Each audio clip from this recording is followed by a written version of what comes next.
नमस्कार दोस्तों, moonlight finance में आपका स्वागत है। आईपीओ के बाद टाटा टेक्नोलॉजीज की स्टेलर लिस्टिंग रही है। अभी इसका स्टॉक प्राइस 1300 के आसपास चल रहा है। तो अभी क्या करना चाहिए? इसको और खरीद लेना चाहिए क्योंकि कंपनी के ग्रोथ प्रोस्पेक्ट्स बहुत ही शानदार हैं, या इसको बेच देना चाहिए क्योंकि काफी ज्यादा लेवल्स पे लिस्टिंग हुई है। तो इस स्टॉक में क्या करना चाहिए, ये अपने पीयर से कैसे कंपेयर करता है, तो अभी हमारा क्या एक्शन होना चाहिए, और थोड़ा मार्केट के बारे में भी डिस्कशन करेंगे। बहुत ही इंटरेस्टिंग वीडियो होने वाला है, तो बने रहिए एंड तक।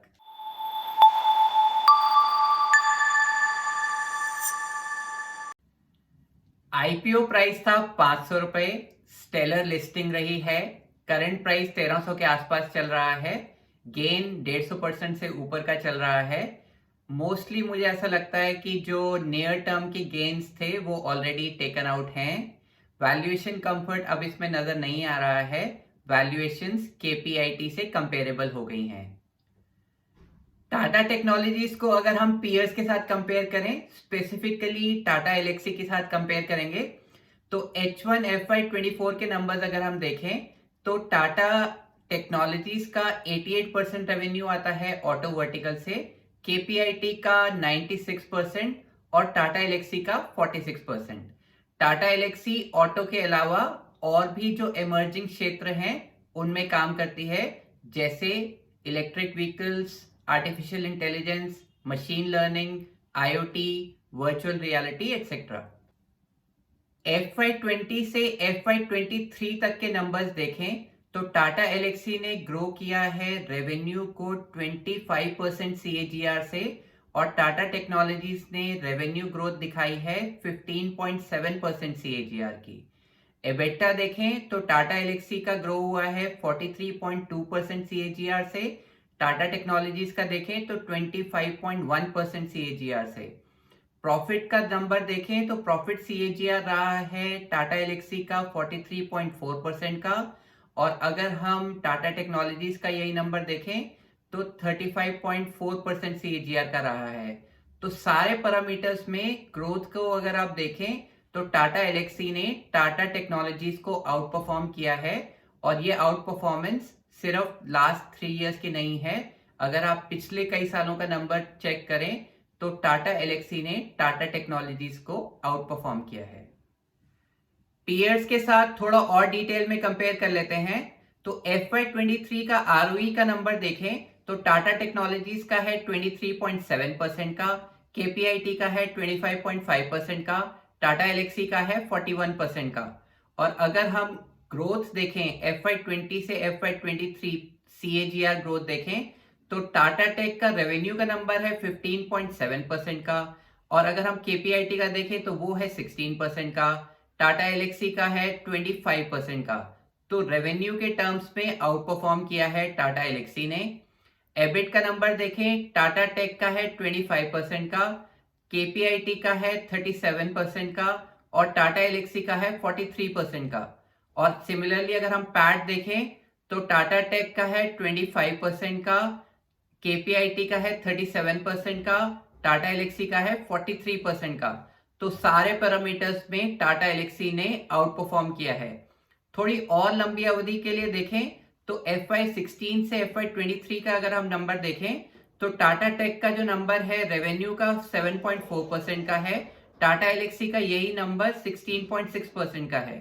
अगर हम एबिट का नंबर देखें तो 7.4% है टाटा टेक का, और टाटा एलेक्सी का है 21.5%। और अगर हम पैट का नंबर देखें तो 7.2% है टाटा टेक का, और टाटा एलेक्सी का यही नंबर 25.4% का है। तो आउट परफॉर्मेंस जो टाटा एलेक्सी की है as compare to Tata tech and KPIT, Tata Elxsi की आउट परफॉर्मेंस काफी शानदार है। काफी बड़ी मात्रा में उसने अपने पीएस को आउट परफॉर्म किया है। कुछ और क्रिटिकल पैरामीटर्स में कंपेयर कर लेते हैं। एबिटा मार्जिन्स देखते हैं, ये FY23 के नंबर्स हैं। टाटा टेक्नोलॉजीज का 18.6%, केपीआईटी का 18.8%, वहीं पर टाटा एलेक्सी का 30.6%। पी अगर आप देखें तो वो बहुत ही अट्रैक्टिव है टाटा टेक्नोलॉजीज का, अगर आप उसका आईपीओ का प्राइस लेके चलें 500 रुपए का। हम वैल्यूएशन इसकी नेक्स्ट स्लाइड में करंट प्राइस पे देखेंगे। आरओई का देखें अगर आप नंबर टाटा टेक्नोलॉजीज का, वो है 20.9% का। केपीआईटी का देखें तो वो है 25.7% का। टाटा एलेक्सी का देखें वो है 41.1% का।